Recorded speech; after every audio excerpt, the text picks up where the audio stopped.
আসসালামু আলাইকুম। স্বাগতম জানাচ্ছি বুশরাস কিচেন স্টুডিওতে। আজ আমি আপনাদের জন্য এনেছি একদম ঘরোয়া, সহজ আর পুষ্টিকর একটি রেসিপি, মূলার শাক ভাজি। খুব কম সময়ে এটি রান্না করা যায় আর খেতেও দারুণ মজাদার। চলুন দেখি আজকের রেসিপি। প্রথমেই একটি হাঁড়িতে মূলার শাক দিয়ে দিন। তারপর কিছুটা বেশি করে পেঁয়াজ কুচি, কাঁচামরিচ আর পরিমাণ মতো লবণ দিয়ে দিব। এরপর ভালোভাবে মিশিয়ে নিয়ে কোনো তেল বা পানি না দিয়ে ঢেকে দিব এবং মাঝারি আঁচে শাকটি সিদ্ধ হতে দিব।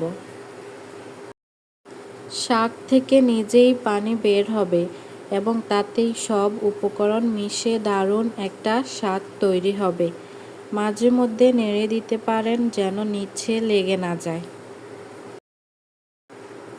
পুরোপুরি পানি শুকানো পর্যন্ত কিছুক্ষণ নেড়ে চেড়ে শাকটি রান্না করে নিব। এই যে শাকের পানিগুলো পুরোপুরি একদম শুকিয়ে গিয়েছে। পানি শুকিয়ে গেলে আলাদা করে একটু তেল গরম করে তাতে দিয়ে দিয়েছি রসুন কুচি, শুকনো মরিচ। শাকে সাধারণত পেঁয়াজ, রসুন কিছুটা পরিমাণে বেশি দিলে স্বাদটা দ্বিগুণ বেড়ে যায়। এবার এগুলো বাদামি করে ভেজে নিব যাতে সুন্দর ঘ্রাণ আসে।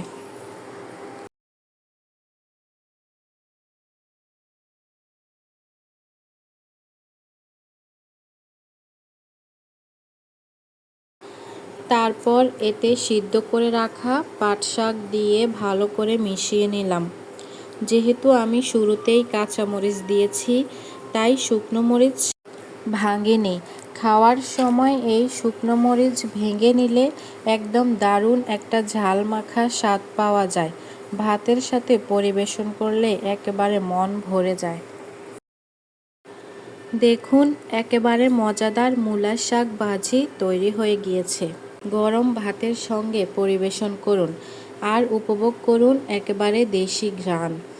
রেসিপিটা ভালো লাগলে লাইক দিন, আপনার মতামত কমেন্টে জানান। আর এমন ঘরোয়া সহজ রেসিপির জন্য বুশরাস কিচেন স্টুডিওকে সাবস্ক্রাইব করতে একদম ভুলবেন না। দেখা হবে পরের রেসিপিতে। আল্লাহ হাফেজ।